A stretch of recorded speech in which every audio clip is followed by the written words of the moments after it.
오늘도 이 밤 이 자리에 나오신 우리 성도님 한 분 한 분을 주님의 이름으로 환영하며 축복합니다. 오늘도 말씀 가운데 또 은혜 받으시고 또 기도 가운데 응답받고 돌아가는 이 밤이 되어지기를 간절히 소망합니다.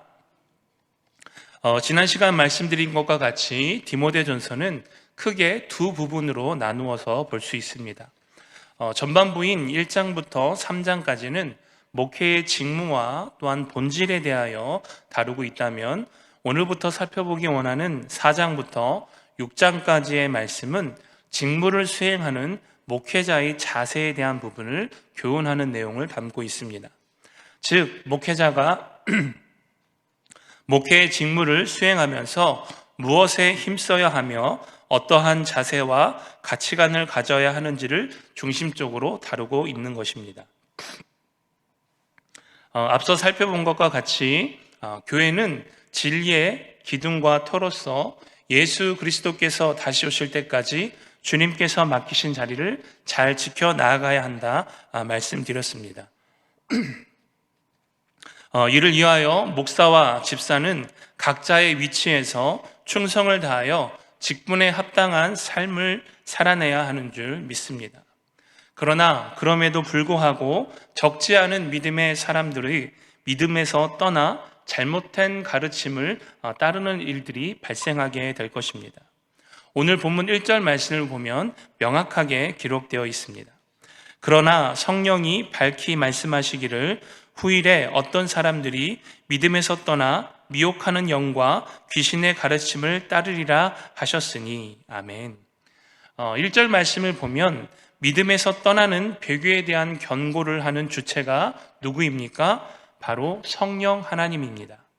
바울 자신의 경험이나 어떠한 생각으로 예언을 한 것이 아니라 성령 하나님께서 앞으로 일어날 일들에 대하여 경고하고 있다라는 것이죠. 그 일이 무엇입니까? 바로 믿음에서 떠난 자들이 나타나게 된다라는 것입니다. 여러분, 실제로 어떠합니까? 오늘날까지 적지 않은 정통교회의 성도들이 미혹하는 영과 거짓된 가르침에 빠져 믿음에서 떠나는 일들이 지금도 일어나고 있습니다. 그래서 바울은 디모데전서 편지를 시작하는 서두에도 그 편지의 목적을 분명하게 기록하고 있습니다. 디모데전서 1장 3절로 4절 말씀을 보면 이렇게 기록되어 있습니다. 내가 마게도냐로 갈 때에 너를 권하여 에베소에 머물라 한 것은 어떤 사람들을 명하여 다른 교훈을 가르치지 말며 신화와 끝없는 족보에 몰두하게 말게 하려 함이니라. 아멘. 이미 디모데 교회 안에 진리가 아닌 다른 교훈을 가르치는 자들이 있었습니다. 그래서 그러한 거짓 교사들을 그냥 내버려 두면 분별력이 없는 성도들이 속아 넘어가게 되고 결국에는 믿음에서 떠나게 되는 참담한 결과를 가져오게 될 것입니다. 과거에 시사 프로그램 중에 신천지에 대하여 심도 있게 다룬 내용들이 있었습니다. 그 내용을 보면 신천지에 한번 빠진 사람들은 다시 정통교회로 돌아오는 것이 쉽지 않다라는 것을 보았습니다. 그와 같이 거짓 교사들의 가르침에 유혹하게 되면 다시 돌이키기 쉽지 않다라는 것입니다. 그러므로 더욱 경계하고 또한 우리가 주의해야 할 것은 진리의 기둥과 터로서 교회가 성도를 보호하고 또한 바른 진리를 가르치는 일에 소홀히 해서는 안 된다라는 것입니다. 그렇다면 그럼에도 불구하고 지금도 많은 교회들이 제자훈련이나 성경 공부를 통해 성도들을 훈련시키고 또한 양육하고 있습니다. 또 피땀을 흘려 수고하고 또 많은 성도들을 돌보고 있음에도 불구하고 여전히 거짓 교사들의 가르침에 유혹되는 원인이 어디에 있을까? 그 이유는 의외로 간단합니다. 거짓 교사들의 가르침은 대체로 사람들의 마음을 솔깃하게 만드는 뭔가 그럴싸한 것이 있기 때문입니다. 기성교회에서는 가르쳐주지 않고 대답해주지 않는 특별한 비밀을 알려주는 것과 같은 착각을 들게 하기 때문입니다. 예를 들면 신천지에서 가르치는 짝비유, 풀이 같은 것이 바로 이와 같은 것입니다. 기성교에서는 잘 이해되지 않았던 성경의 어떠한 문제들이 딱딱딱 들어맞는 놀라운 경험을 하게 되고 또한 이해가 되니까 그것을 쉽게 느끼게 되고 또 그러한 가르침이 신선하게 깨닫게 된다라는 것이죠. 여러분, 실제로 교회에서 진행되어지는 제자훈련이나 성경 공부를 하신 분들에게 한번 여쭈어보면, 여러분, 그 제자훈련과 성경 공부가 쉬웠나요? 어려웠나요? 라고 질문을 드려보면 대부분 어떤 대답을 하실까요? 쉬우셨나요? 어렵다라고 하는 대답을 대부분 많이 합니다. 왜냐하면 물론 내용 자체가 어렵게 느끼는 부분도 있고 또 다 이해가 되지 않는 부분도 있고 때로는 복잡한 부분도 있습니다. 또 어쩔 때에는 그 말씀의 찔림으로 인하여서 내 스스로가 거북하고 또 반감을 갖는 경우도 있습니다. 그러나 어쩔 수 없다라는 것이죠. 우리 안에 남아있는 죄성이 그 하나님의 말씀인 진리의 말씀에 반응하는 것입니다. 따라서 그러한 어려움과 또 아픔이 있을지라도 그 모든 것을 감수하더라도 우리는 하나님의 진리의 말씀을 배우고 가르침을 받는 일에 열심을 내어야 한다라는 것입니다. 이러한 수고와 어려움이 싫다고 하여서 계속 거부하고 또 귀에 듣기에 좋은 것만 찾게 되면 어느 날 갑자기 이단에 넘어갈 수 있게 된다는 사실을 기억하시기를 바랍니다. 여러분, 잘 알고 있는 하와를 한번 보시기를 바랍니다. 매일같이 하나님이 에덴 동산을 운행할 때에 하와 역시 그 하나님과 함께하고 동행하는 삶을 살았을 것입니다. 그러나 하루아침에 하와는 뱀의 유혹에 넘어가게 됩니다. 한순간의 일입니다. 뱀이 하와를 유혹한 달콤한 말이 무엇입니까?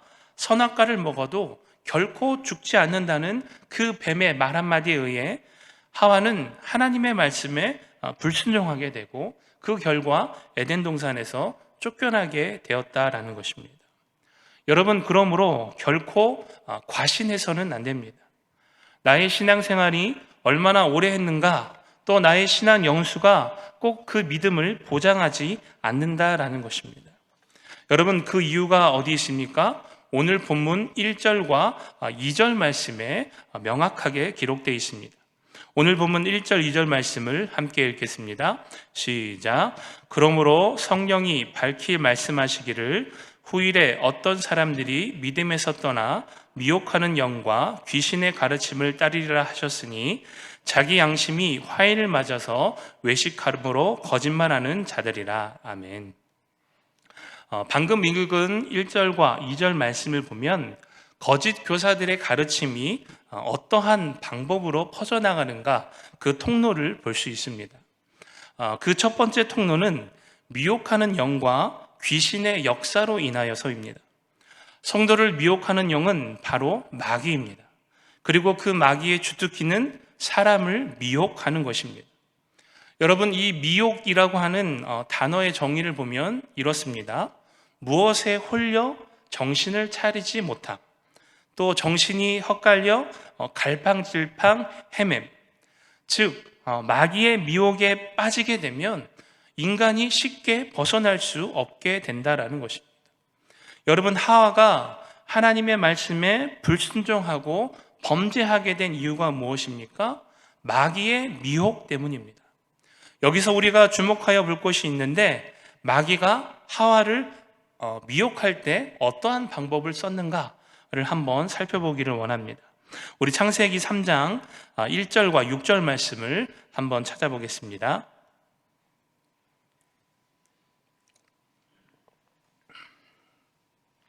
창세기 3장 1절부터 6절까지 말씀. 자, 먼저 1절 말씀을 보면 이렇게 기록되어 있습니다. 그런데 뱀은 여호와 하나님이 지으신 들짐승 중에 가장 강교하니라. 뱀이 여자에게 물어 이르되 하나님이 참으로 너에게 모든 동산 나무의 열매를 먹지 말라 하시더냐. 아멘. 자, 먼저 뱀이 질문을 던집니다. 하와에게 어떠한 질문을 던집니까? 하나님이 너에게 정말 이 동산에 있는 모든 나무의 열매를 먹지 말라 하시더냐? 먼저 질문을 던지죠. 그러자 하와가 이렇게 대답을 합니다. 여자가 뱀에게 말하되 동산 나무의 열매를 우리가 먹을 수 있으나 동산 중앙에 있는 나무의 열매는 하나님의 말씀에 너희는 먹지도 말고 만지지도 말라 너희가 죽을까 하노라 하셨느니라. 자, 뱀의 질문에 하와가 대답을 하는데 어떻게 대답을 합니까? 하나님의 말씀을 자신의 생각대로 왜곡해서 대답을 합니다. 하나님께서 정령 죽으리라 라고 말씀을 하셨는데 그것에 대해서 죽을까 하노라 라고 대답을 하죠. 그러자 뱀이 그 기회를 놓치지 않습니다. 너희가 죽을까 하노라 라고 하는 그 하나님의 말씀을 그 즉시 바꾸어서 미혹을 하죠. 4절 말씀입니다. 뱀이 여자에게 이르되 너희가 결코 죽지 아니하리라. 너희가 그것을 먹는 날에는 너희 눈이 밝아져 하나님과 같이 되어 선악을 알 줄 하나님이 아심이라. 여러분, 정확히 하와가 하나님의 말씀을 의심하는 부분을 잡아서 미혹을 한다라는 것입니다. 그리고 결국은 그 미혹에 넘어가게 돼서 어떻게 결론이 지어집니까? 6절 말씀, 여자가 그 나무를 본즉 먹음직도 하고 보암직도 하고 지혜롭게 할 만큼 탄스럽기로 한 나무인지라 여자가 그 열매를 따먹고 자기와 함께 있는 남편에게도 주매 그도 먹은지라. 아멘. 마귀가 우리를 유혹할 때 쓰는 방법은 하나님의 말씀을 의심하게 하는 것입니다. 그리고 그 의심에 거짓된 말을 집어넣어서 사로잡아 버리는 것입니다. 여러분, 대부분 신천지에 빠진 사람들을 보면 결코 가난하거나 또는 절박하거나 분별력이 없는 사람들만 있지 않습니다. 고학력자도 있고 또한 부자들도 있고 심지어 사회 지도자층도 그 신천지 안에 있습니다. 여러분, 그렇다면 그러한 사람들이 똑똑하지 못해서 이단에 빠지는 것인가? 그렇지 않다라는 것입니다. 마귀의 미혹에 넘어갔기 때문입니다. 마귀는 거짓말에 능숙한 자입니다. 마귀의 거짓말 앞에서는 속수무책으로 당할 수밖에 없습니다. 그러므로 성경은 항상 우리에게 정신을 차리고 마귀에게 틈을 주지 말라라고 경고하고 있습니다. 우리가 잘 알고 있는 에베소서 4장 26절, 27절 말씀을 보면 이렇게 기록되어 있습니다. 분을 내어도 죄를 짓지 말며 해가 지도록 분을 풀지 말고 마귀에게 틈을 주지 말라. 여러분, 우리가 어떠한 일을 하다 보면 분이 날 수 있습니다. 마음이 상할 수 있습니다. 그런데 그때의 중요한 것은 무엇입니까? 분을 내어도 죄를 짓지 말라라는 것입니다. 그리고 해가 지도록 그 분을 품지 말라라는 것입니다. 그 이유가 무엇입니까? 마귀에게 틈을 주기 때문입니다. 사랑하는 성도 여러분, 오늘 저와 여러분의 마음 가운데 하나님의 진리의 말씀이 충만하게 차고 넘치는 은혜가 있기를 간절히 소망합니다. 예수님께서 마귀에게 미혹당하셨을 때에 그 마귀를 대적하고 물리친 것은 하나님의 진리의 말씀이었습니다. 오늘 우리의 마음 가운데 하나님의 진리의 말씀이 충만하게 넘쳐나야만 그 마귀의 미혹으로부터 우리를 지키고 보호할 수 있음을 기억하시기 바랍니다. 그러므로 늘 말씀을 가까이 하시고 또한 말씀을 듣고 배우는 일에도 의지를 가지고 열심을 내며 말씀대로 순종하는 삶을 살아내는 저와 여러분이 되시기를 주님의 이름으로 축원합니다. 그래서 조금의 틈도 우리가 마귀에게 내어주지 않고 늘 정신을 차리고 그 마귀의 미혹에 넘어가지 않도록 우리의 마음과 생각을 지키는 저와 여러분이 되기를 간절히 소망합니다. 이어서 거짓 교사들이 가르침을 어떻게 퍼져나가게 하는가? 두 번째 통로는 외식함으로 거짓말하는 자들을 통해서입니다. 외식은 의도적인 가식입니다. 그리고 거짓말은 의도적인 허위 진술이죠. 즉 거짓 교사들은 스스로 거짓말을 만들고 퍼뜨린다는 뜻입니다. 그리고 이러한 거짓 가르침은 사람을 통해 전파됩니다. 여러분, 교회 내에 이단들이 침투하는 경로를 한번 보시기 바랍니다. 이단들이 기성교회를 침투할 때 그 기성교회를 놓고 어떠한 주문을 외운다던가 기도를 간절히 한다던가 그러지 않습니다. 그 교회에 어떠한 일을 행합니까? 사람을 보내서 그 사람을 통해 기존 교회 성도들을 미혹하게 합니다. 그리고 그렇게 미혹된 성도들이 하나둘씩 늘어가게 되면 결국은 그 기성교회 공동체를 깨트려 버리고 자신들 쪽으로 흡수를 해버리는 것이죠. 여러분, 사단이 우리를 미혹하는 도구로 사용하는 것이 바로 사람입니다. 신천지의 추수꾼이라고 하는 이름을 들어보셨을 것입니다. 그리고 이 추수꾼이 세상에 드러나게 된 이후에 가장 가슴 아픈 부분이 하나 있는데, 그것이 무엇이냐면 교회에 새로 들어오신 분들에 대한 시선입니다. 특별히 새로 들어오자마자 열심히 봉사를 한다거나 또한 헌신을 한다거나 그렇게 하게 되면 먼저 의심을 하게 되죠. 제가 이제 서울에서 사역을 할 때 겪었던 일입니다. 지방에서 한 청년이 교회 근처의 직장에 취직을 하게 되고 그로 인해서 이제 가까운 교회를 찾다가 저희 교회로 왔습니다. 정말 가뭄의 단비 같은 이제 청년이 새로 왔으니까 얼마나 기뻤겠습니까? 그런데 새로 온 것도 감사한데 그 청년이 믿음이 너무 좋습니다.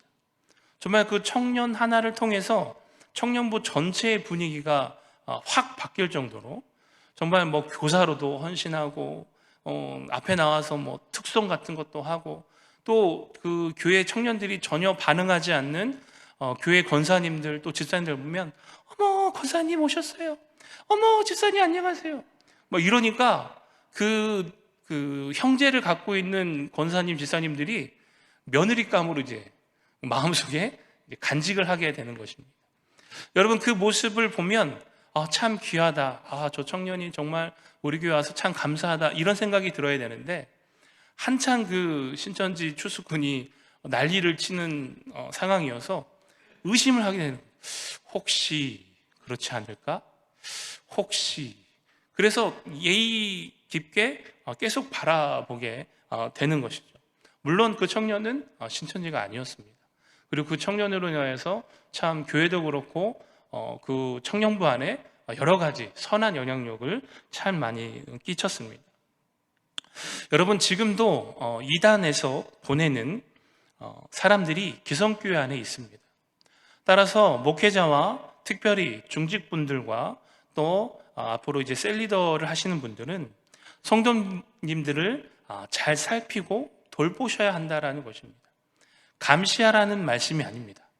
저 사람이 누굴 만나고 무슨 일을 하고 일거수일투족을 기록해서 내가 보고해야지, 이게 아니라 정말 그분이 말씀과 신앙 안에서 또 교회 안에서 어떠한 교제와 봉사를 할 때 어려움이 없는지, 또 그것을 잘 감당하고 있는지 성도의 교제를 통해서 돌보아 주어야 한다라는 것입니다. 여러분, 이렇게 거짓 교사들이 의도적으로 남을 속이는 것에 아무 꺼리낌이 없는 이유가 무엇일까? 오늘 본문을 보면 명확하게 그 이유에 대하여 답하고 있습니다. 그것은 바로 양심의 화인을 맞았기 때문입니다. 오늘 본문에서 이 화인이 뜻하는 것은 시뻘겋게 불에 달군 인두로 낙인을 찍다라는 의미가 있습니다. 여러분, 예전에 그 카우보이 같은 영화를 보면 그 말이나 소 같은 데에 이렇게 불로 달군 인두를 가지고 직인을 찍는 것을 볼 수 있습니다. 자기 거라고 하는 그 표시를 하는 것이죠. 여러분, 그 인두로 그 피부를 지지게 되면 그 피부가 괴사해서 죽습니다. 처음에는 아픔이 느껴지죠. 그러나 시간이 지날수록 그 데였던 부분이 딱딱해지고 나중에는 굳어져서 그 부분이 아무런 감각이 없어지게 된다라고 합니다. 여러분, 그와 마찬가지입니다. 양심에 화인 맞은 자가 무엇입니까?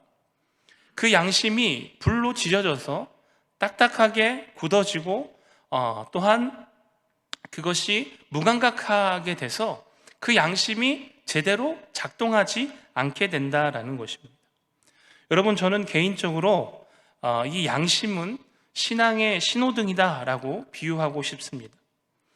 즉, 양심에서 빨간불이 켜지게 되면 그것은 하지 말아야 합니다. 그리고 양심에 황색불이 켜지면 해야 될까 하지 말까 고민이 되는 상황이 있지 않습니까? 그러면 될 수 있는 한 하지 않는 쪽으로 선택을 하는 것이 좋을 결정을 해야 합니다. 또 따라서 양심에 초록불이 들어올 때 그 일을 행해야 한다라는 것이죠.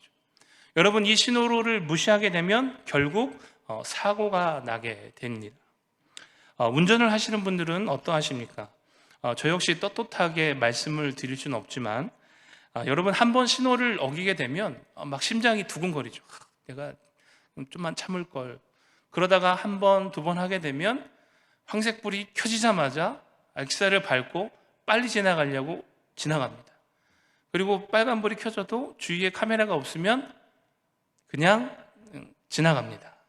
제가 말을 하면서도 눈치를 보게 되는데, 여러분, 이렇게 한두 번씩 이것이 쌓이다 보면 나중에는 아무런 감각이 없이 그 신호 위반을 그냥 하게 된다라는 것이죠. 여러분, 마찬가지입니다. 처음부터 악랄한 사람은 없습니다. 그 시작은 작은 양심의 소리에 귀를 막는 데부터 시작됩니다. 아주 작고 눈에 띄지 않는 선택과 행동이 조금씩 쌓여가면서 양심이 무뎌지게 되고 결국에는 거짓말로 스스로를 속이는 자로 발전하게 되며 더 나아가서는 남을 속이는 거짓말하는 자가 되어지게 된다라는 것입니다. 그러므로 사랑하는 성도 여러분, 성경은 우리에게 무엇보다 마음을 지키라라고 말씀하고 있습니다. 우리가 신앙생활을 하면서 무엇보다 중요하게 지켜야 할 것은 우리의 마음입니다. 우리의 마음이, 우리의 양심이 하나님의 말씀을 왜곡하지 않도록, 정말 그 우리의 양심과 우리의 마음이 하나님의 음성에 거부하지 않고 또한 그 하나님의 말씀에 민감하게 반응할 수 있는 그러한 양심을 우리가 소유해야 되는 줄 믿습니다. 사단은 지금도 끊임없이 우리를 미혹하고 넘어뜨리려고 합니다.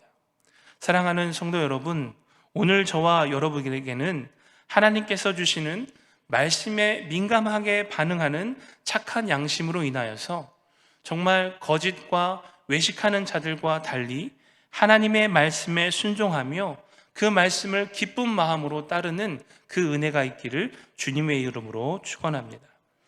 끝으로 미혹하는 영과 외식함으로 거짓말하는 자들이 어떠한 방법을 사용해서 사람들을 믿음에서 떠나게 하는가를 살펴보고 말씀을 마치려 합니다.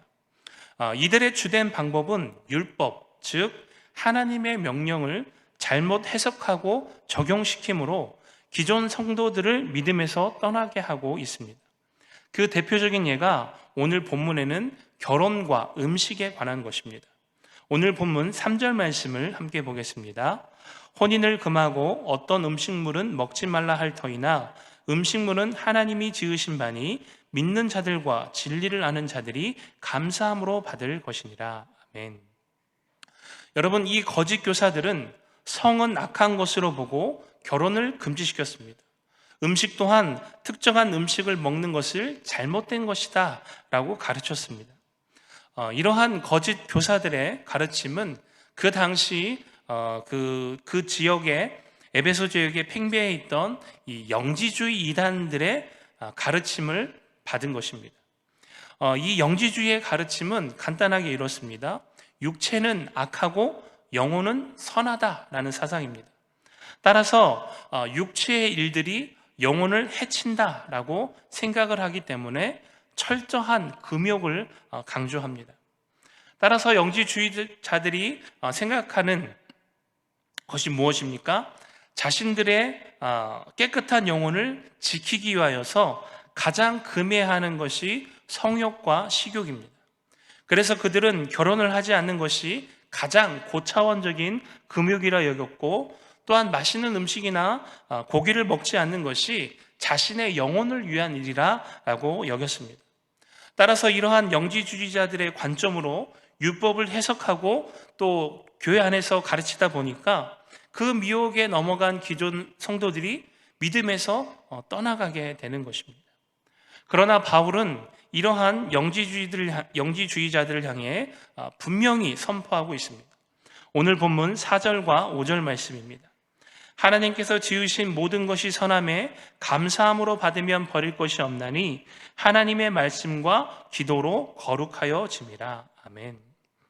여러분, 성경은 무조건 결혼을 해야 한다거나 또한 무조건 독신으로 살아야 한다 가르치지 않습니다. 하나님께서 허락하신 대로 하면 된다라고 말씀하고 있죠. 즉, 결혼을 하던 독신을 하던 하나님의 영광을 위해서 하라라고 가르치고 있다라는 것입니다. 음식 또한 어떠합니까? 먹고 먹지 않는 것 그 자체가 우리를 더럽히거나 우리를 깨끗하게 만들지 못한다고 합니다. 음식 또한 하나님께서 창조하신 것입니다. 하나님께서 이 세상을 창조하시고 그 창조하신 이후에 하신 말씀이 무엇입니까? 보시기에 심히 좋았더라 라고 말씀하고 있습니다. 따라서 하나님께서 지으신 모든 것이 선하기 때문에 우리는 그것을 감사함으로 받으면 된다라는 것입니다. 결혼과 음식 그 외에 모든 것들은 그 자체로 거룩하고 선한 것입니다. 따라서 우리가 그것을 하나님께로부터 왔음을 인정하고 감사함으로 받으면 버릴 것이 없다라는 것이죠. 모든 것이 우리를 향한 하나님의 은혜임을 믿음으로 선포하고 그것을 우리가 감사함으로 받게 되면 그 어떤 것도 버릴 것이 없다라는 것입니다. 사랑하는 성도 여러분, 오늘 이 밤 우리의 믿음의 선포와 믿음의 고백을 통하여 하나님께서 우리에게 베푸신 그 무한한 은혜와 사랑과 또 우리에게 주신 모든 것들을 자유롭게 누릴 수 있는 그 은혜가 있기를 주님의 이름으로 축원합니다. 말씀을 마무리하면서 사랑하는 성도 여러분, 거짓 가르침을 분별하려면 말씀을 알아야 하고 영이 깨어 있어야 합니다. 말씀을 알고 영이 깨어 있으려면 말씀을 읽고 기도해야 합니다. 저 역시도 오늘 말씀을 준비하면서 타성에 젖어 있는 제 모습을 다시 한번 돌아보고 회개하였습니다.